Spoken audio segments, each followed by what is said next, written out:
بسم اللہ الرحمن الرحیم۔ السلام علیکم۔ پروگرام الکلام میں خوش آمدید۔ میں ہوں آپ کا میزبان محمد شعیب رضا۔ ناظرین کرام، پروگرام کے پہلے حصہ میں ہم قرآن کریم کی کچھ آیات کو سمجھنے کی کوشش کریں گے اور اس کے ساتھ ساتھ کچھ بہت اہم سوالات کو پروگرام کا حصہ بنائیں گے۔ حسب سابق ہمارے ساتھ شریک گفتگو ہیں جناب محمد امانت رسول صاحب۔ امان صاحب بہت شکریہ آپ کے وقت کا۔ میری معاونت کے لیے موجود ہیں جناب احمد بلال۔ تھینک یو سو مچ بلال۔ ناظرین کرام، آپ کی اسکرین پہ ہمارا واٹس ایپ نمبر آ رہا ہوگا، آپ اپنے سوالات ہمیں بھیج سکتے ہیں، ہم انشاءاللہ آپ کے سوالات کو ضرور ایڈریس کریں گے۔ امان صاحب، ہم گفتگو کر رہے تھے سورۃ الشعراء، حضرت شعیب علیہ السلام کی قوم کا ذکر ہو رہا تھا اور اس پہ ہم نے گفتگو کی تھی کہ جو ناپ تول میں کمی والا معاملہ ہے، ہمیں بھی معاشرے کے اندر یہ چیزیں نظر آتی ہیں، تو اس کا حل کیا ہے، ہر مارکیٹ کا کیا اصول ہے اور اس کو کیسے سمجھنا ہے۔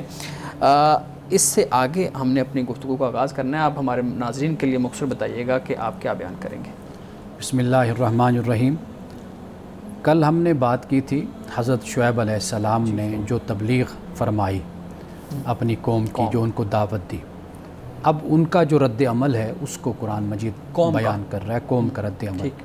یعنی ایک طرف دیکھیے حضرت شعیب علیہ السلام کا کردار، آپ کا اخلاق، انداز گفتگو، آپ کیا بیان فرما رہے ہیں، اور دوسری طرف جو مخاطبین ہیں، مخالفین ہیں، ان کا انداز گفتگو دیکھیے کہ وہ کس طرح بات حضرت شعیب علیہ السلام سے کر رہے ہیں۔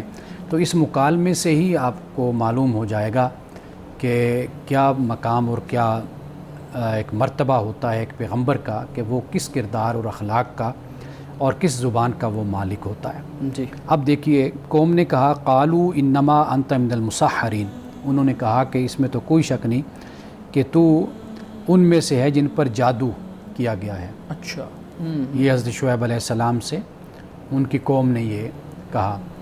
اب آپ جانتے ہیں کہ انبیاء علیہ السلام کی جو اقوام ہیں، انہوں نے کبھی تو کاہن کہا، کبھی شاعر کہا، کبھی مجنون کہا، اور کبھی جادوگر بھی کہہ دیا، کبھی ایسا شخص کہ جس پر جادو ہوا وہ کہہ دیا۔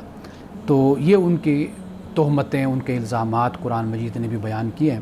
ایک طرف پیغمبر کیا کہتا ہے، دوسری طرف ان کا رویہ آپ دیکھ لیجئے، ان کے الزام اور تہمتیں دیکھ لیجئے کہ وہ کس طرح کی ہیں۔ وما انت الا بشر مثلنا، اور تو بالکل ہمارے جیسا بشر ہے، انسان ہے۔ وَإِن نَظُنُّكَ لَمِنَ الْكَاذِبِينَ، اور خیال ہمارا یہ ہے کہ تم جھوٹے لوگوں میں سے ہو۔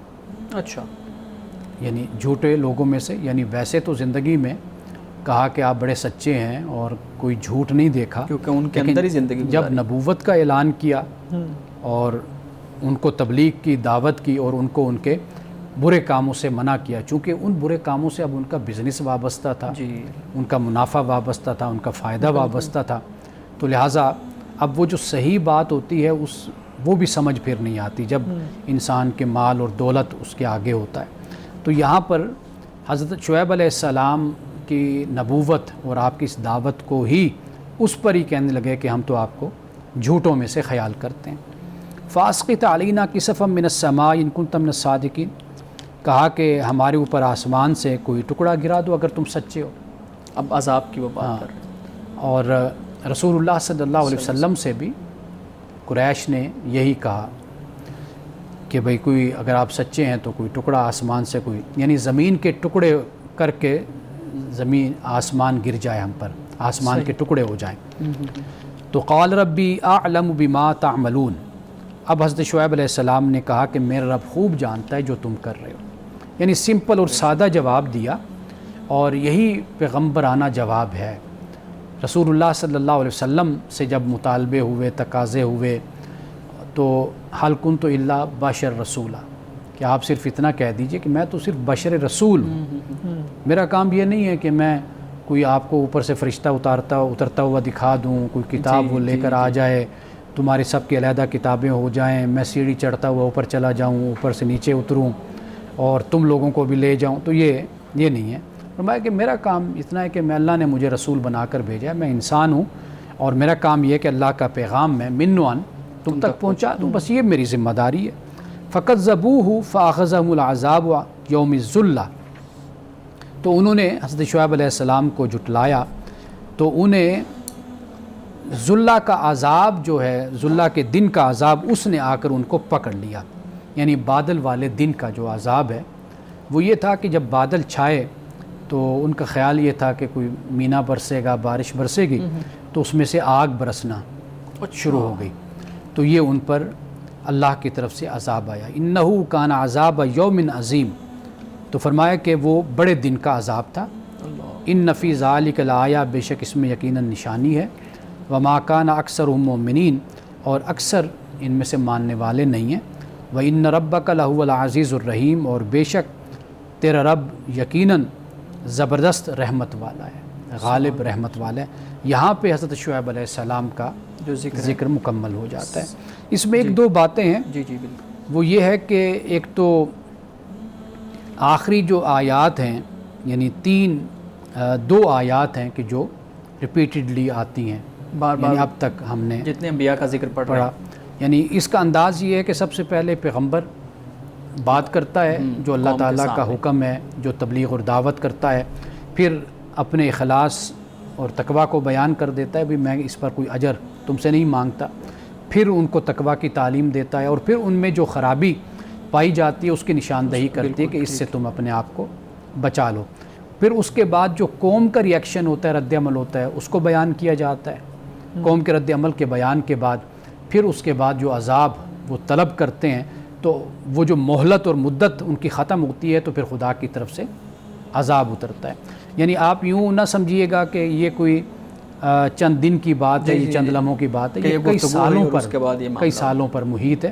ممکن ہے کہ 100 سال، 150 سال، 200 سال، جیسے نوح علیہ السلام کا ہم ذکر پڑھتے ہیں کہ 900 سال تھے، وہ ایک لمبا عرصہ بن گیا، جی۔ لیکن عام طور پر انبیاء کا جو عرصہ بنتا ہے وہ غالباً 125 سال بن گیا، 150 سال بن گیا۔ وہ جو عام انسانی وہ جو عمر ہے، وہ عرصہ جو ہے وہ تبلیغ اور دعوت انہوں نے کی، اور آخر میں یہ بتا دیا کہ بھئی اس میں نشانی ہے۔ اب قریش کو کہا، اور لیکن کہا کہ اکثر پھر بھی ایمان نہیں لاتے۔ ان سب کو دیکھنے کے باوجود معاملہ کیا ہوتا ہے؟ معاملہ وہی ہے کہ کاروبار ہے، تجارت ہے، سیاست ہے، حکومت ہے، یا بری خصلتیں، عادات جس میں انسان ملوث ہو جاتا ہے، یا پھر انسان کے وہ جو عقائد فاسدہ ہوتے ہیں ان سے بھی انسان بھٹک جاتا ہے، اور پھر بحث، مباحثہ، ضد، مقصود نیکی کی طرف آنا یا ایمان لانا مقصود نہیں ہوتا۔ صحیح، مقصود یہ ہوتا ہے کہ جسٹ نعوذ باللہ ایک پیغمبر کے ساتھ دل لگی کی جائے، تمسخر کیا جائے، مذاق کیا جائے۔ تو یہ وہ چیزیں ہیں جو عوارض ہیں جو انسان کو لاحق ہوتی ہیں۔ آپ سوال کرتے ہیں نا بھئی کیوں انسان ایسا ہے؟ تو انسان کو کچھ یہ امتحان اور آزمائش کی بنیاد پر انسان کے ساتھ کچھ کمزوریاں، کچھ عوارض انسان کے لاحق ہوتی ہیں، کہ جس کی بنیاد پر یہ ایک نمونہ ہمارے سامنے آتا ہے کہ جو پیغمبروں پر ایمان نہیں لائے، انہی عوارض کی بنیاد پر اور انہی کمزوریوں اور اسی امتحان کی بنیاد پر یہ لوگ ناکام ہو گئے۔ لیکن اس کے مقابل اللہ کے بڑے بندے ہیں جن کا کریکٹر اور کردار قرآن بیان کرتا ہے کہ انہوں نے سب کچھ چھوڑ کر بھی اللہ کے فرما برداری اور اطاعت کو قبول اسی کیا، راستے کو اختیار کیا۔ مولانا صاحب اسی سے متعلق پھر ایک سوال بھی ہے، میں ابھی 1-2 دن پہلے پڑھ رہا تھا، ایک رائٹر ہیں ہمارے ہاں، انہوں نے کچھ کتابیں بھی لکھی ہیں، مذہب پہ بھی وہ عام طور پہ لکھتے رہتے ہیں، تو اسی سے متعلق ان کی ایک سٹیٹمنٹ ہے، اگر میں آپ کے سامنے پڑھوں تو اس پہ بات کریں۔ وہ کہتے ہیں جی خالق ہونے، یہ ان کی سٹیٹمنٹ ہے، خالق ہونے کا مطلب سوائے اس کے کچھ نہیں کہ وہ اپنی تخلیق میں موجود ہر نقص اور خرابی کا خود ذمہ دار ہے۔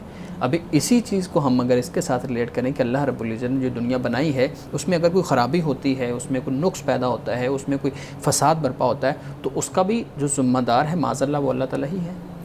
قرآن کا جو مقدمہ ہے نا بنیادی طور پر اس کو ہمیں سمجھنا چاہیے۔ جی، وہ یہ ہے کہ ایک تو اللہ تعالیٰ نے یہ دنیا، یہ جہان بغیر نقص کے نہیں پیدا کیا، یعنی یہ پرفیکشن یہاں پر موجود نہیں ہے، یعنی سب اچھا والا نہیں ہے معاملہ۔ پرفیکشن وہ قیامت کے دن وہ جنت کی صورت میں ہمیں عطا کی جائے گی، مومنین کو، مسلمانوں کو، فرما برداروں کو وہ پرفیکشن وہاں پر ہوگی۔ ایک تو یہ چیز ذہن میں رکھنی چاہیے۔ اس لیے ہماری زندگی میں اتار چڑھاؤ، کمی بیشی، یہ سب کچھ چلتا رہتا ہے، نشیب و فراز۔ دوسری جو بات ہے وہ اللہ تعالیٰ نے یہ دنیا آزمائش اور امتحان کے اصول پر بنائی ہے۔ ٹھیک ہے، قرآن مجید نے اس کو واضح طور پر بیان کیا ہے سورۃ الملک میں، الذی خلق الموت والحیات لیبلوکم ایکم احسن عملا۔ تو لہٰذا یہ دین کا، قرآن کا جو بنیادی مقدمہ ہے جب یہ سمجھ آ جائے گا تو پھر تمام سوالات خود بخود حل ہو جائیں گے۔ صحیح ہمارے صاحب آگے کچھ آیات پڑھ لیں ہم کچھ؟ جی، یہاں پر حضرت شعیب علیہ السلام کا ذکر پورا ہو جائے، ذکر میرے خیال میں مکمل ہو کچھ جائے۔ آیات 2-3 پڑھ لیں تاکہ پھر اس کے بعد فرمایا کہ وَإِنَّهُ لَتَنزِيلُ رَبِّ الْعَالَمِينَ، اور بے شک یہ جو قرآن مجید ہے، یہ اتارا ہوا جو کلام ہے، یہ رب العالمین کا کلام ہے۔ اللہ تعالیٰ نے اس کو نازل کیا، نازلہ بہ روح الامین، اور اسے نازل کیا روح الامین نے، حضرت جبریل علیہ السلام نے، علی قلبک، آپ کے دل پر، لتکون من المنذرین، تاکہ آپ خبردار کرنے والوں میں سے آپ ہو جائیں، بلسان عربی مبین، صاف عربی زبان میں اس کو اللہ تعالیٰ نے نازل کیا ہے۔ ہمارے صاحب اگر آپ مجھے اجازت دیں تو یہاں پہ ایک سوال ہے، تاکہ پھر وہ آیات آگے گزر جائیں گی۔ حضرت جبریل امین کا جہاں ذکر ہے تو ہمارے ہاں مختلف اعتراضات آپ کو معلوم ہے کہ کیے جاتے ہیں، تو معاذ اللہ اللہ تعالیٰ معاف فرمائے، حضرت جبریل علیہ السلام پہ بھی خیانت کا ایک ہمارے ہاں وہ پورا تصور بنایا جاتا ہے۔ آپ اس تصور کو کیسے دیکھتے ہیں، اور اس کو ذرا ڈیکنسٹرکٹ کیجئے گا کہ یہ کیوں ہے، لوگوں کے ذہن میں یہ بات آئی کیسے؟ دیکھیے، یہ قوم یہود کا حسد ہے۔ رسول اللہ صلی اللہ علیہ وسلم کے زمانے میں جب یہ بیان ہوا اور ان کو بھی اس بات کا پتہ تھا کہ پیغمبروں پر جو اللہ کی وحی لانے والا فرشتہ ہے وہ جبریل ہے، اب بجائے اس کے کہ وہ اس بات کو تسلیم کرتے، وہ مانتے کہ پیغمبروں پر وحی جو لایا رسول اللہ صلی اللہ علیہ وسلم پر، محمد رسول اللہ پر بھی وہی فرشتہ ہی وحی لایا ہے۔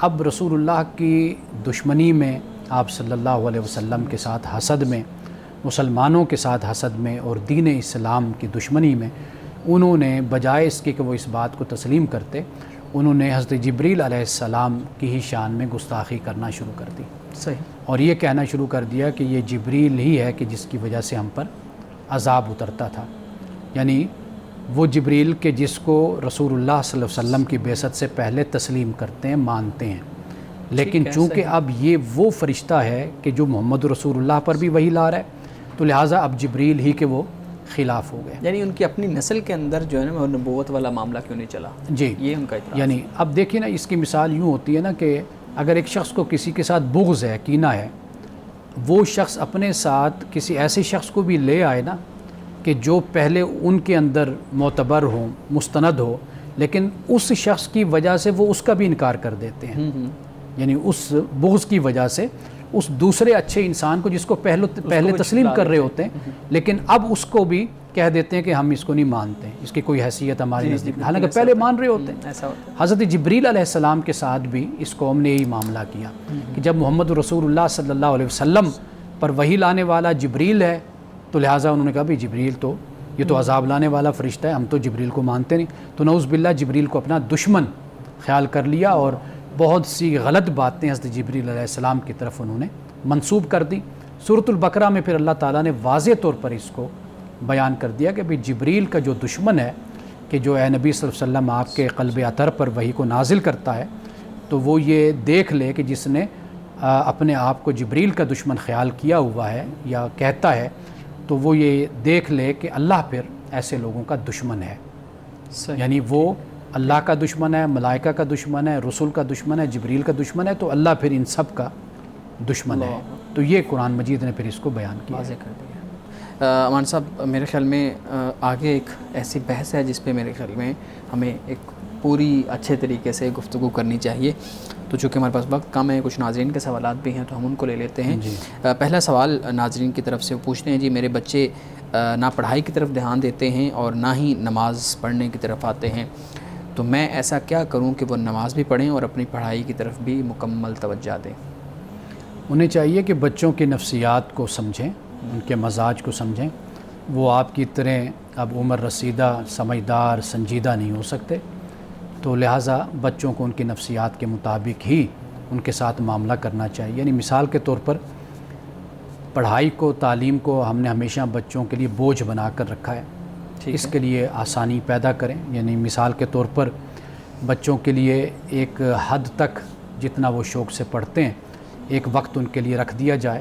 مثال کے طور پر میں مثال دیتا ہوں کہ جیسے ایک کتاب ہے انہیں کہا جائے کہ بیٹا آج ایک صفحہ آپ نے اس کا مطالعہ کرنا ہے، اس کا پڑھنا ہے، ٹھیک، اس کو سمجھنا ہے آپ نے، ایک صفحہ ایک دن کے لیے کافی ہو گیا۔ بچوں کے لیے پھر انعام رکھ دیا جاتا ہے، بچوں کے لیے بوجھ نہ بنایا جائے، اس کو چیلنج بنایا جائے، انعام بنایا جائے، تو یہ کام کیا جائے تعلیم کے حوالے سے۔ اسی طرح نماز ہے، نماز کے لیے بھی بچوں کو جب ہم چاہتے ہیں کہ وہ نمازی بنیں تو پھر فرض بھی، پھر سنتیں بھی، پھر نفل بھی سارے بچوں پر ہم نافذ کرتے ہیں کہ یہ پوری نماز آپ نے پڑھنی ہے۔ 17 رکعتیں عشاء کی بن جاتی ہیں، وہ پڑھنی ہے آپ نے، 12 رکعتیں فلاں نماز کی ہیں تو وہ پڑھنی ہے۔ تو اس طرح کر کے جب ہم یہ رویہ اختیار بچوں کے ساتھ کرتے ہیں تو وہ نماز سے بھاگ جاتے ہیں۔ طریقہ یہ ہونا چاہیے کہ سٹارٹ ہم یہاں سے کر لیں کہ جیسے فرض نماز ہے، مثال کے طور پر بچوں سے کہیں کہ بیٹا مغرب کی 3 رکعتیں ہیں آپ یہ پڑھ لیجئے، یا عشاء کی 4 ہیں تو آپ 4 پڑھ لیں، یا صبح کی 2 ہیں تو 2 پڑھ لیجئے، یا بچہ صبح نہیں اٹھتا تو اسے کہیں بیٹا جب آپ اٹھ جاتے ہیں اس وقت آپ پہلے اٹھ کر 2 رکعتیں پڑھ لیجئے۔ تو آسانی سے سفر آپ آگے کی طرف شروع کریں، بچوں کو وہ چیزیں فوراً سکھانے کی کوشش نہ کریں کہ جن کو سیکھتے ہوئے آپ کو بھی 50 سال لگے ہیں، 60 سال لگے ہیں۔ تو جب ہم وہ 50-60 سال کا جو ہمارا اپنا علم ہوتا ہے، تجربہ ہوتا ہے، وہ فوری بچوں میں ہم انڈیلنا چاہتے ہیں نا، تو وہاں سے پھر مسائل کھڑے ہو جاتے ہیں۔ صحیح، بچوں کو بچوں کی طرح ہی ٹریٹ کرنا چاہیے۔ بالکل صحیح۔ اور صاحب اگلا سوال ہے، پوچھتے ہیں جی علماء کرام لوگوں کی اصلاح کا کام کرتے ہیں، تو پاکستان میں بہت سے لوگ ہیں، جو بہت سے علماء ہیں جو اپنی سطح پہ کام کر رہے ہیں، تو کیا تمام پاکستان کے علماء مل کر ایک منظم سیاسی نظام کیوں پیش نہیں کر دیتے کہ جس کے مطابق چلا جائے؟ اور اس سے بڑھ کر اسلام پاکستان میں کیا چاہیے کہ یعنی آپ 73 کا آئین دیکھ لیجئے، اس کی آپ شکیں دیکھ لیجئے، کلوزز پڑھ لیجئے، وہ سب کچھ موجود ہے۔ ختم نبوت کا مسئلہ وہ واضح کر دیا گیا، اور اس کے علاوہ جو اللہ کی حدود ہیں اور حدود و تعزیرات، اس پر باقاعدہ قوانین بنا دیے گئے، لکھ دیا کہ کوئی قانون اس کے خلاف نہیں، ہر لحاظ سے اگر آپ دیکھیں تو قانون موجود ہے۔ اس سے بڑھ کر اور کیا اسلام ہمیں چاہیے؟ علماء کی ذمہ داری یہ ہے کہ وہ معاشرے کی اصلاح کریں، معاشرے کی تربیت کریں۔ جمعہ کے موضوعات وہ ایسے منتخب کیے جائیں، مقرر کیے جائیں کہ جس سے ہمارے ہاں جو طلاق کی ریشو بڑھ رہی ہے، ہمارے ہاں حرام خوری ہے، ملاوٹ ہے، جھوٹ ہے، فریب ہے، دغا بازی ہے، بدعنوانی، کرپشن ہے، بد اخلاقی ہے، ایک دوسرے کے حقوق کی ادائیگی ہم نہیں کرتے، ظلم اور زیادتی کے ساتھ پیش آتے ہیں۔ علماء کی ذمہ داری یہ ہے کہ وہ ایک ایسا مثالی اور آئیڈیل معاشرہ قائم کریں کہ جس کا پھر ظہور ہمیں اسمبلیوں میں بھی نظر آئے اور اوپر حکومت میں، ریاست میں بھی ہمیں نظر آئے۔ تو ہم علماء سے وہی ڈیمانڈ کریں جو ان کی ذمہ داری بھی بنتی ہے، جو ان کے فرائض میں شامل بھی ہے۔ صحیح، بہت خوبصورت آپ نے جواب دیا کہ علماء سے وہی ڈیمانڈ کرنی چاہیے جو ان کی ذمہ داری بنتی ہے۔ جی بلال صاحب، آپ کے پاس کیا سوالات ہیں آج؟ سر یہ بتائیے گا کہ قرآن کے جو صفحات ہیں یا پھر مقدس اوراق جنہیں ہم کہتے ہیں، ان کو جو بوسیدہ ہو چکے ہیں ان کو کس طرح سے تلف کیا جائے، یا ان کے ساتھ کیا معاملہ ہونا چاہیے؟ وہی معاملہ ہونا چاہیے کہ جو اس وقت دستیاب صورت موجود ہوتی ہے، یعنی مثال کے طور پر جیسے سیدنا عثمان غنی رضی اللہ تعالیٰ عنہ نے اپنے دور میں جو مختلف صحیفے تھے، جو مختلف رسم الخط میں تھے، لہجوں میں تھے، ان کو آپ نے جلوا دیا تھا، اور ایک تو یہ صورت بیان ہوئی، جلوا کر واضح بات ہے کہ جو راکھ ہے پھر اس کو زمین میں دفن کر دیا جاتا ہے، یا دوسری صورت یہ ہوتی ہے کہ آپ اکٹھے کر کے ویسے ہی کسی جگہ پر زمین میں اس کو دفن کر دیتے ہیں جو اوراق شہید ہو جاتے ہیں۔ تو اسی طرح کا اہتمام جو آپ کے حالات اور ماحول کے مطابق ہوتا ہے، آپ اس کا ادب کے ساتھ اور تعظیم کے ساتھ اس کا اہتمام کر دیتے ہیں۔ تو جلانا ادب میں آتا ہے؟ سیدنا عثمان غنی رضی اللہ تعالیٰ عنہ نے ایسا ہی کیا، اس لیے کہ اگر اس سے کوئی فتنہ پیدا ہوتا ہے تو اس سے بہتر ہے کہ آپ اس کو جلا دیتے ہیں اور اس کو پھر آپ زمین میں دفن کر دیتے ہیں۔ فتنے سے مراد یہی ہے کہ اگر سیدنا عثمان غنی رضی اللہ تعالیٰ عنہ ان نسخوں کو چھوڑ دیتے یا ان کو ویسے دفن کر دیتے تو ممکن تھا کہ کوئی نکال کر پھر اس کو عام کرتا یا اس کو پڑھتا یا تقسیم کر دیتا، ایسا بھی ممکن تھا۔ تو لہٰذا وہ جو بڑا فتنہ ہوتا ہے، فساد ہوتا ہے، اس سے بچنے کے لیے پھر آپ ایسا قدم اٹھا سکتے ہیں۔ دوسری صورت یہ بھی نا کہ انوائرمنٹ بھی دیکھا جائے گا، اب دفن کرنے کے لیے اگر فرض کریں کسی جگہ پہ وہ جگہ نہیں ہے، یا اسی طریقے سے وہ بہانے والا معاملہ وہاں پہ زیادہ قریب ہے کہ وہاں وہ یہ معاملہ کر لیا جائے، زیادہ آسان ہے۔ نہیں تو پانی میں بہانا ٹھیک ہے؟ پانی میں بھی بہایا جا سکتا ہے، لیکن آج کل تو ریسائیکل بھی کیا جا سکتا ہے، بالکل، تو وہ بالکل ہی وہ وجود ہی نہیں رہتا کہ جو پہلا ہوتا ہے۔ یہ جو انگریزی اخبار ہم استعمال کر رہے ہوتے ہیں ان کو تو ہم نہیں دیکھتے کہ اس کے اوپر اللہ، محمد یا کوئی اور نام لکھا ہوا ہے مقدس ہو، بس انگریزی ہے تو ہمیں کوئی فرق نہیں پڑتا اس کے اوپر جو بھی لکھا ہوا ہے۔ اس کے بارے میں آپ کیا کہتے ہیں؟ ہم اس حد تک حساسیت کا مظاہرہ کرتے ہیں اور ذمہ داری کا، اس کے علاوہ بھی بہت سے اللہ کے احکام ہیں، وہ بھی ان پر بھی توجہ ہمیں کرنی چاہیے۔ جی، بات اصل یہ ہے کہ ادب اور بے ادبی یہ ہمیں سمجھنی چاہیے کہ یہ کیا ہے۔ ٹھیک ہے نا جی۔ بے ادبی نعوذ باللہ اس کو کہتے ہیں جو ارادتاً جان بوجھ کر انسان کرتا ہے، بالکل، تو یہ ہے گناہ ہے یا یہ جرم ہے۔ لیکن اس کے علاوہ جو صورت ہوتی ہے نا، آپ اگر ان چیزوں کے بارے میں اس حد تک چلے جائیں گے نا تو پھر آپ کی زندگی اجیرن ہو جائے گی، بڑے مسائل کا انسان شکار ہو جاتا ہے۔ کچھ تو لوگ لہٰذا کوشش اسی بات کی ہونی چاہیے کہ ان باتوں میں احتیاط کی جائے، خیال کیا جائے، پرہیز کیا جائے، ضرور کیا جائے، لیکن اس حد تک ان معاملات میں اپنے آپ کو دخیل نہ کیا جائے، اپنے آپ کو اس حد تک داخل نہ کیا جائے کہ جس سے پھر انسان متاثر ہونا شروع ہو جائے۔ آپ کے جواب سے کافی معلومات مل گئی ہے، لیکن ویسے ڈائریکٹ ایک یہ سوال پوچھنا چاہتا ہوں۔ جیسے عام طور پہ کچھ لوگوں کی عادت ہوتی ہے نیچے کوئی چیز گری ہوئی ہے، کوئی کاغذ ہے، اس کو اٹھا کے اوپر رکھتے ہیں، سائیڈ پہ چوم کے رکھ دیتے ہیں، سائیڈ پہ رکھتے ہیں۔ میں اپنے ساتھ یہ معاملہ دیکھوں تو مجھے تو دن میں کئی جگہوں پہ کئی کاغذات نظر آتے ہیں، تو میں اگر یہ کرنا شروع کر دوں تو پھر تو میرے لیے بڑا مشکل ہو جائے گا، تو میں تو اگنور کر دیتا ہوں۔ دیکھیے واضح بات ہے کہ جب آپ کاغذ کوئی زمین پر گرا ہوا دیکھتے ہیں، آپ کی نظر پڑتی ہے، اگر آپ یہ دیکھتے ہیں کہ اس پر کچھ لکھا ہوا ہے، کچھ ایسی چیز ہے کہ جو الہامی ہے، کوئی آیت ہے، آپ دیکھتے ہیں وہ آپ کو کاغذ نظر آتے ہی معلوم آپ کو ہو جاتا ہے کہ یہ کاغذ کیا ہے۔ تو اگر وہاں پر ایسی کوئی صورت ہے، آپ دیکھتے ہیں کوئی آیت لکھی ہوئی ہے، کوئی مقدس کوئی الفاظ ہیں، تو واضح بات ہے پھر آپ اس کو ادباً اٹھا کر آپ کسی بلند جگہ پر رکھ دیتے ہیں۔ کہ پاؤں میں کوئی چیز پامال ہوتی ہے تو واضح بات ہے کہ یہ بے ادبی ہے۔ تو کاغذ بطور کاغذ مقدس نہیں ہے، اس کے اوپر کیا لکھا ہوا ہے یہ ڈیپینڈ کرتا ہے کہ وہ بالکل مقدس ہے۔ بنیادی بات ہی یہی ہے۔ سر، پاکستان میں کل تقریباً 17,000 مدارس ہیں جو رجسٹرڈ ہیں، اور ان میں کم و بیش کوئی 22-23 لاکھ بچے زیر تعلیم ہیں۔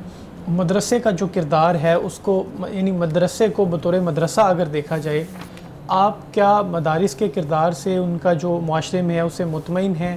کیا سمجھتے ہیں کہ مدارس جو علماء پیدا کر رہے ہیں وہ ٹھیک ہیں یا ان میں بہتری ہونی چاہیے؟ باشعور شخص کبھی بھی نہ تو مدارس سے مطمئن ہوگا اور نہ جامعات سے مطمئن ہوگا، یعنی جامعات سے میری مراد یونیورسٹیز وغیرہ، وہاں سے مطمئن ہوگا۔ ہم ابھی تشکیلی دور میں بحیثیت قوم گزر رہے ہیں، ہمارے ہاں بہت سے مسائل ہیں، ہمارے نظام آئے زندگی میں مختلف جو نظام چل رہے ہیں پاکستان میں سسٹم، اس میں بہت سے مسائل ہیں، ہمیں ان پر فوکس اور توجہ کرنی چاہیے۔ آپ کا جو خاص سوال ہے خصوصی طور پر وہ مدارس کے حوالے سے ہے، دیکھیے چند چیزیں ہوتی ہیں جو بڑی اہم ہوتی ہیں۔ ایک تو یہ ہوتا ہے کہ جو بھی نظام ہوتا ہے وہ تعلیم کا ہو کوئی بھی ہو، اس میں اصلاحات بڑی ضروری ہوتی ہیں، وقت کے ساتھ ساتھ ریفارمز ہوتی رہنی چاہیے۔ ہمارے مدارس کے نظام میں ریفارمز نہیں ہوئی، اور اس پر ایک سال نہیں، 2 سال نہیں، 20 سال گزر چکے ہیں، کئی سال گزر چکے ہیں کہ اس نظام پر کبھی بھی کسی نے بیٹھ کر توجہ نہیں کی کہ اس میں ریفارمز اور اس میں تبدیلیاں لائی جائیں۔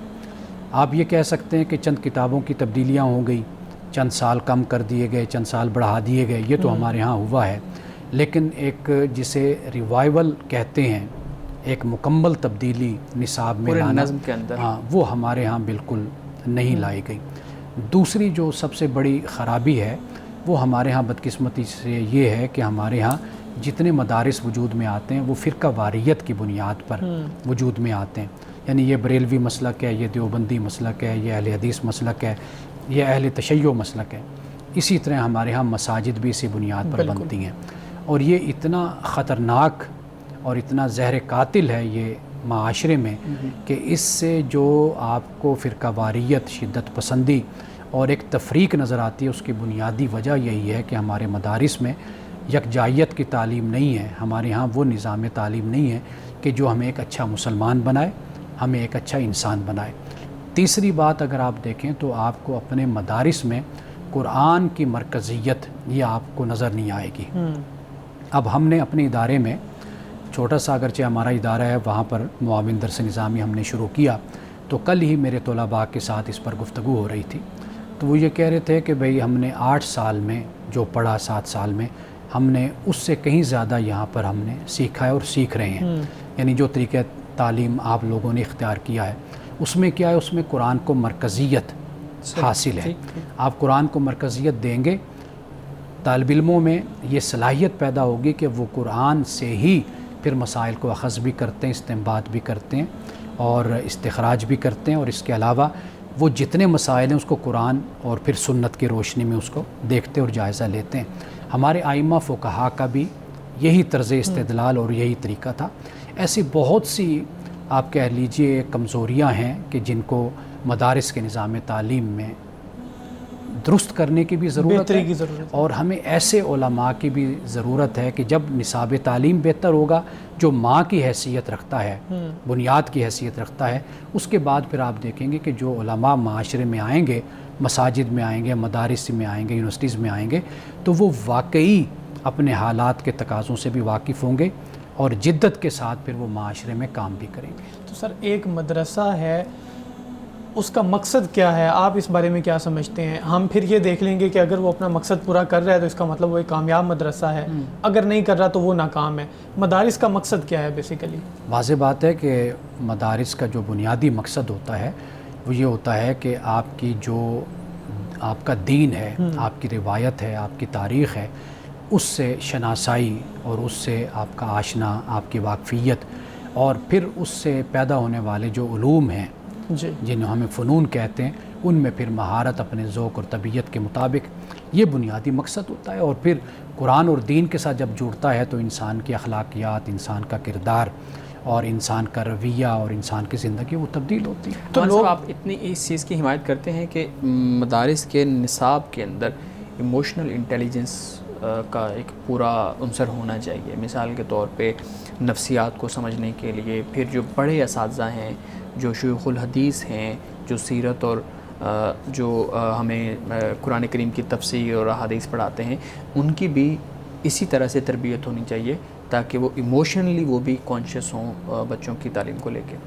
میں یہ بات مختلف پلیٹ فارم پہ آپ جانتے ہیں کئی دفعہ ان باتوں کو دہرا چکا ہوں، میں بیان کر چکا ہوں کہ جب تک پڑھانے والے کی اپنی شخصیت بیلنسڈ پرسنالٹی نہیں جب تک ہوتی، توازن اس کی شخصیت میں نہیں ہوتا، جس کی طرف آپ نے ای کیو کی طرف آپ نے سیلف کنٹرول، ای کیو کی طرف آپ نے اشارہ کیا، یا آئی کیو آپ کہہ لیجئے، یا سیلف کنٹرول، یا جذباتی تربیت کا لفظ میں استعمال کیا کرتا ہوں، یہ جب تک نہ ہو اس وقت تک استاد اپنے شاگرد کی شخصیت کو ایک نارمل اور ایک جسے ہم کہتے ہیں کہ نفسیاتی حوالے سے ایک مکمل شخصیت وہ کبھی بھی نہیں بنا سکتا. آپ کو جو کمزوریاں شاگردوں میں نظر آئیں گی وہی کمزوری آپ کو استاد میں نظر آئے گی. ہمارے ہاں ورک شاپ کا بھی اہتمام نہیں کیا جاتا. بڑے بڑے شیوخ ہیں، اساتذہ ہیں، ان کے لیے مختلف زندگی کی اور شخصیت کے جو پہلو ہوتے ہیں، ان کی جو مہارت رکھنے والے لوگ ہوتے ہیں، ان سے ملاقات کروائی جائے، مکالمہ کروایا جائے، ان کے ساتھ بٹھایا جائے، گفتگو کی جائے. اس سے جو شخصیت پیدا ہوگی تو میرا خیال ہے کہ ہم مدارس کو بہتر طریقے سے آگے لے کر بڑھ سکیں گے اور اس کا ایک اچھا نتیجہ اور امپیکٹ معاشرے پر پڑے گا. صحیح. میرے خیال میں ہم ایک بریک لے لیں، اس کے بعد پھر گفتگو اپنی شروع کرتے ہیں. سر، پاکستان کی سیاسی جماعتوں میں ہمیں علماء نظر آتے ہیں اور کہا یہ جاتا ہے، تاثر یہ دیا جاتا ہے کہ علماء کو سیاسی جماعتوں میں اس لیے وہ رکھتے ہیں تاکہ ان کو خاموش رکھا جائے، یہ زیادہ مسئلے مسائل نہ پیدا کریں ہمارے لیے، اور ان کو اس لیے عہدے بھی دیے جاتے ہیں. پاکستان میں ایک سیاسی جماعت ہم نے ایسی بھی دیکھی ہے جن کی جو میجورٹی ہے وہ مذہبی بیک گراؤنڈ سے تھی، ایک مدرسے کی فارغ التحصیل تھی. انہوں نے یہ کہا تھا کہ جب دین تخت پہ آئے گا تو پھر ملک جو ہے وہ بدل جائے گا. آپ یہ بتائیں کہ مدرسے سے ہم ایکسپیکٹیشن کر سکتے ہیں کہ وہ ایسے اسکالرز پیدا کرے، ایسے علماء پیدا کرے جو پولیٹکس میں آنے کی خواہش کریں اور وہ کہیں کہ ہم ملک کا نظام بدل کے رکھ دیں گے؟ کیا مدرسے سے یہ ایکسپیکٹیشن ہونی چاہیے والدین کی؟ جو نظام ہوتا ہے نا ملک کا، اس کو صرف ایک پس منظر میں یا ایک صورت میں اس کو نہیں دیکھنا چاہیے. اس لیے کہ جب آپ کسی ملک کو چلاتے ہیں، اس ملک کا صرف ایک پہلو نہیں ہوتا. یعنی آپ نے اس ملک کے نظام تعلیم کو بھی لے کر چلنا ہے، آپ نے اس ملک کے نظام معیشت کو بھی لے کر چلنا ہے، داخلی معاملات بھی ہوتے ہیں، اس ملک کے خارجی معاملات بھی ہوتے ہیں، دنیا کے ساتھ بھی آپ نے چلنا ہوتا ہے، کوئی ایک صورت نہیں ہوتی۔ عوامی سطح تک جذبات کا جو معاملہ ہوتا ہے وہ آپ کوئی بھی ایشو اٹھا لیں گے، اب وہ مذہب سے متعلق ہوگا یا قومیت سے متعلق ہوگا یا کسی اور حوالے سے ہوگا، تو لوگ اس پر جذباتی ہو کر آپ کے ساتھ شامل ہو جاتے ہیں۔ یہ عوام کا ایک رجحان ہوتا ہے، ایک مزاج ہوتا ہے، ایک ذوق ہوتا ہے، ایک جذباتی حالت کیفیت ہوتی ہے، لوگ اس طرح چلتے ہیں۔ لیکن اصل جو چیز ہوتی ہے وہ عملی صورت جو ہوتی ہے وہ بالکل مختلف صورت ہوتی ہے، جی، یعنی جذباتی صورتحال مختلف ہوتی ہے اور عملی صورتحال مختلف ہوتی ہے۔ سیاستدانوں کا طریقہ یہی ہوتا ہے عام طور پر دنیا میں جہاں بھی آپ جائیں گے کہ وہ چند ایسے نکات کو، ایسی باتوں کو وہ اٹھاتے ہیں کہ جس کی بنیاد پر ان کو ووٹ ملیں، لوگ ان کے ساتھ شامل ہو جائیں۔ لیکن ہمارے ہاں واضح بات ہے، جو سیاست میں آئیں گے اگر ان کا بیک گراؤنڈ مذہبی ہوگا تو وہ مذہبی باتوں کو ہی لوگوں کے سامنے رکھیں گے تاکہ لوگوں کے دلوں میں زیادہ ہمدردی پیدا ہو اور ہمارے ساتھ لوگوں کی وابستگی پیدا ہو۔ لیکن جب آپ عملی زندگی میں آئیں گے تو وہ صورتحال بالکل مختلف ہوتی ہے۔ وہاں پر پھر آپ کی مہارت کی بھی ضرورت ہوتی ہے، وہاں پر آپ میں سمجھ کی بھی ضرورت ہوتی ہے، شعور کی بھی ضرورت ہوتی ہے۔ میں ذاتی طور پہ سمجھتا ہوں کہ سیاست میں ہمیشہ ان لوگوں کا کردار ہونا چاہیے، وہ لوگ آئیں کہ جو قوم میں یکجہتی کا باعث بنے، قوم میں اتفاق اور اتحاد کا باعث بنے۔ اگر آپ کسی خاص بیک گراؤنڈ سے اگر آپ سیاست میں آتے ہیں تو وہاں پر پھر معاشرے میں ایک تفریق اور ایک فرق پیدا ہونا شروع ہو جاتا ہے جو معاشرے کے لیے نقصان دہ ہوتا ہے۔ تو لہٰذا مدرسے کے جو لوگ ہیں، یعنی ہم مدرسہ لفظ نہ استعمال کریں، اصل چیز کیا ہے وہ یہ ہے کہ جن کا مذہبی اگر کوئی بیک گراؤنڈ ہے تو ٹھیک ہے، وہ بسم اللہ ہے، وہ کسی جماعت کو، سیاسی جماعت کو جوائن کر لیں اور اس میں شامل ہو کر وہ جو بھی کردار ادا کر سکتے ہیں ملک کی خدمت کے لیے وہ ضرور کردار ادا کریں۔ لیکن آپ جب مذہب کی بنیاد پر سیاست کا آغاز کرتے ہیں تو اس سے جو معاشرے میں ایک تفریق اور ایک فرق پیدا ہوتا ہے وہ اکثر طور پر معاشرے کو بہت نقصان پہنچاتا ہے۔ سر، فقہ حنفی کی ایک کتاب ہدایہ بڑی مشہور و معروف کتاب ہے جو مدارس میں پڑھائی جاتی ہے۔ آپ کیا سمجھتے ہیں کہ یہ جو نصاب ہے مدارس کا، اور اسپیشلی اس بک کی میں ابھی بات کرنا چاہتا ہوں، یہ اتنی پرانے پڑھائی جا رہی ہے اور پھر فقہ کی کتاب ہے، فقہ کے تو مسائل بدلتے رہتے ہیں، یہ اس طرح سے تبدیل ہونی چاہیے یا ہمیں کیا کرنا چاہیے؟ کوئی الٹرنیٹیو آپ بتائیں اس کے حوالے سے۔ آپ کا اصل جو بنیادی سوال ہے وہ ہے تبدیلی نصاب سے متعلق۔ جی، لیکن اب اس نصاب بدلنا چاہیے تو اسی میں سے پھر ایک کتاب یہ بھی شامل ہو جاتی ہے۔ دیکھیے، پہلی بات یہ ہے کہ ہمیں اس بات کو تسلیم کرنا چاہیے کہ ہمارے فقہا، ائمہ، محدثین، مفسرین کا بہت شاندار کام ہے، جی، اس کی تحسین ہونی چاہیے اور اس کو تسلیم کرنا چاہیے۔ پہلی بات یہ ہے، لیکن یہ بھی ہمیں نہیں بھولنا چاہیے کہ یہ جو علامہ برہان الدین ہیں، امام برہان الدین المرغینانی ہدایہ والے جو ہیں، یہ ان کا جو زمانہ پایا جاتا ہے یہ 6 ہجری کا زمانہ ہے۔ اچھا۔ اور 6 ہجری اور آج کا جو زمانہ ہے 1447 ہجری اس وقت ہے، تو یہ تقریباً کوئی 900 سال کے قریب کا 1000 کے قریب ہونے والا ہے عرصہ بن جاتا ہے۔ جی۔ اب اس عرصے میں آپ دیکھیے کہ دنیا کتنی بدل گئی۔ بالکل۔ اچھا، اگر آپ ہدایہ کا مزاج اگر آپ دیکھیں اور اس زمانے کا اگر مطالعہ کریں، آپ کو معلوم ہوگا کہ اس وقت یہ جو ائمہ اربعہ ہیں، یعنی 4 فقہ ہیں، ان کا آپس میں بہت زیادہ اختلاف بھی چل رہا تھا اور بہت زیادہ مباحثہ اور بہت بڑا مناظرہ اور مکالمے کی صورت ان کے درمیان موجود ہوتی تھی۔ اس لیے ہدایہ کو بھی اگر آپ دیکھیں گے تو اس میں فقہ حنفی کا قول بیان کیا جاتا ہے بڑے مضبوط دلائل کے ساتھ۔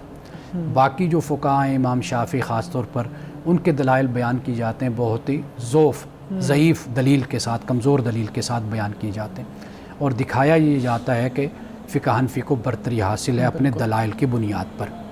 ٹھیک۔ اس وقت یہ صورتحال تھی، اب یہ صورتحال نہیں ہے، یعنی اب کوئی بھی مقابلہ نہیں ہے، کوئی اختلاف کا ماحول نہیں ہے، کوئی مناظرہ نہیں ہے، کوئی ایک دوسرے کے خلاف فتوے نہیں ہیں، اب کچھ نہیں ہے۔ ایک تو بالکل وہ ماحول بدل گیا۔ دوسری بات یہ ہے کہ اگر ہم ہدایہ کو اٹھائیں اور آج کی جس طرف آپ نے بھی اشارہ کیا ضرورت کو دیکھیں تو ہمیں زمین آسمان کا فرق نظر آتا ہے. یعنی مثال کے طور پر کتاب البیوع کو اگر آپ دیکھ لیں، خرید و فروخت کا جو کتاب ہے اور جو مسائل ہیں، آپ دیکھ لیجئے کہ آج کی تجارت، آج کا کاروبار اس سے کہیں زیادہ آگے بڑھ چکا ہے. کا معاملہ آ گیا ہے، اور چیزیں آ گئی ہیں. اب اس کے علاوہ آپ دیکھیے اور بڑے مسائل آپ کو جدید دنیا کے نظر آئیں گے، تو وہ اس لحاظ سے جو 900 سال تقریباً جس کتاب کو ہو گئے ہوں، تو آپ خود اندازہ کر سکتے ہیں کہ اس کتاب میں کیا مسائل بیان کیے گئے ہوں گے. اس وقت ہم ہدایہ کی جو فنی حیثیت ہے اور جو استدلال کا طریقہ ہے اور کہاں کہاں پر جو بات بیان کی علامہ برہان الدین نے، مثال کے طور پر میں ایک بات کروں گا کہ جیسے اگر انہوں نے فقہ شافعی کا حوالہ بیان کیا کہ یہ فقہ شافعی میں یہ بات بیان کی گئی ہے، لیکن جب ہم اس کے مراجع کی طرف، مصادر کی طرف جاتے ہیں تو وہاں پر اب وہ بات ہمیں نہیں ملتی. ایسی بہت سی باتیں ہیں، لیکن اصل جو بات ہے وہ یہ ہے کہ ہمیں اپنے نظام تعلیم میں اور نصاب جو ہے تعلیم کا، تدریس کا، اس میں تبدیلی ہمیں ضرور لانی چاہیے. میں اس بات کے حق میں ہوں کہ بے شک آپ ان کتابوں کو شامل رکھیں، لیکن اس کے منتخبات کر لیں، چیپٹرز کا انتخاب کر لیں جو آپ پڑھائیں، لیکن فوقیت کس کو دیں؟ وہ جدید فقہ اور جدید مسائل کو دیں. مولانا صاحب حدیث مبارکہ بیان کیجیے گا. رسول اللہ صلی اللہ علیہ وسلم نے فرمایا، اقرأ القرآن فإنہ یاتی یوم القیامت شفیعاً. فرمایا قرآن پاک کو پڑھا کرو اس لیے کہ قرآن پاک قیامت کے دن شفیع بنے گا اس کا کہ جو قرآن کی تلاوت کرے گا. یعنی قرآن پڑھنے سے یا مراد صرف یہ نہیں ہے کہ بھئی کسی لفظ کا مطلب اور معنی سمجھ نہیں آیا تو بس پڑھتے جاؤ، بلکہ پڑھنے سے جب رسول اللہ صلی اللہ علیہ وسلم یہ فرما رہے ہیں تو اس میں جو فہم قرآن ہے وہ اس میں موجود ہے. ناظرین گرامی، اس دعا کے ساتھ اپنے پروگرام کا اختتام کریں گے. اللہ رب العزت حسن کلام اور تاثیر کلام عطا فرمائے، ہماری زبان کی گروں کو کھول دے اور سننے والوں تک خیر کا پیغام پہنچے. اجازت دیجیے، خدا حافظ.